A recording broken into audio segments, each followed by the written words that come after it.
दोस्तों, आज हमने न्यू एक्सल6 का काम किया है।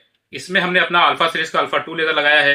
ब्लैक के ऊपर आइस ग्रे की स्टिचिंग दी है। साथ में स्टीयरिंग को भी हमने लेदर रैप किया है। स्टिचिंग का कलर भी हमने आइस ग्रे रखा है। दोस्तों, काम कंप्लीट हो चुका है। चलिए दिखाते हैं आपको कार में। देखने के बाद दोस्तों एक लाइक जरूर करिएगा।